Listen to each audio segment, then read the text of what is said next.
Hello. For this project, I'm evaluating two instructional multimedia resources about time management. I'm going to describe the target learners, review each resource using the same criteria, and then suggest improvements supported by two research articles. Time management is a big deal for students because it affects deadlines, stress, and overall success for the student. The goal of time management instruction is to help learners prioritize tasks, plan their time, and follow through using simple tools like calendars, reminders, or even timers. For my target learners, the best resources are the ones that are easy to understand quickly and easy to come back to later if they want to use it again. So, the target learners for this evaluation are first year undergraduate students with a wide mix of backgrounds and experience. A lot of first year students are adjusting to new expectations, new schedules, and sometimes new jobs or family responsibilities. So often they feel overwhelmed and short on time. In terms of prerequisite skills, they should be able to read a syllabus, use the learning management system, and do basic things like use a calendar, set a reminder, or set phone reminders. There are also individual differences that matter, like attention, stress, different comfort levels with planning, and accessibility needs. So, overall, these learners need materials that are easy to scan, not cluttered, and helpful on their phone or their laptop, whatever they're using for their classes. My first asset is a statistic infographic from McGill Student Wellness Hub. It's a one-page PDF that could be used online or printed. It organizes time management into the three T's: task prioritization, time blocking, and technology. The purpose is to give quick tips they can use right away, like how to prioritize tasks and plan time realistically. That way they can use it throughout their semester. Okay, now I'm evaluating Asset A using the criteria: design, learner fit, ease and access, and cost.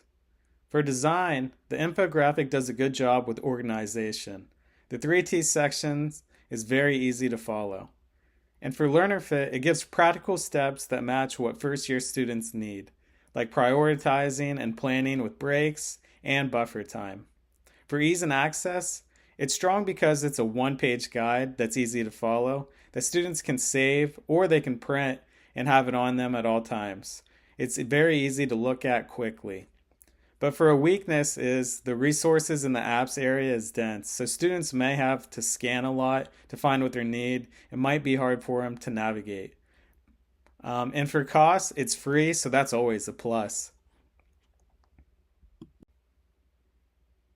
So for improvements, first I would simplify the resources in the apps section. Either reduce the number of items or group them into clear categories that's easy to navigate. Second, I would move extra resources behind a QR code or a short link so the infographic stays a little less crowded. Third, I would reduce split attention by keeping labels and visuals closer together and adding a little bit more space where things feel tight and cluttered. Research supports these improvements. Eon and colleagues found that time management supports are connected to positive outcomes, so it's important that tools are efficient and easy to use for the students using them.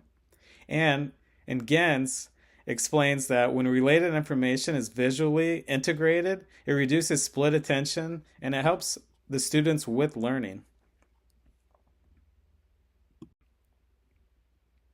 Okay, now for my second asset, which is a dynamic video from the Todoist on YouTube, which is called the Pomodoro Technique, a Beginner's Guide. In this YouTube video, it has spoken narration and visuals. It teaches the Pomodoro method, which is a routine where you work in short, focused sessions and then take breaks. This asset is meant to introduce this method in a simple way so the student can watch the video and then try it right away to see if it's effective for them in their time management.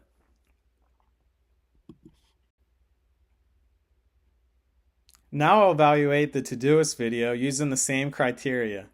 For design, the video explains the steps through narration, which can help beginners understand the process. For learner fit, it's a good match because it teaches one clear method that can help students who are feeling overwhelmed or distracted, maybe from their phone. And for ease and access, the video is easy to watch, it's rewatchable, and you can share it with friends or family. But the downside is it's harder to skim for one specific step if there aren't timestamps or a transcript. But it is on YouTube, which is a very useful app. And for the cost, it's free, and everyone likes free. Here are my improvement ideas for the YouTube video.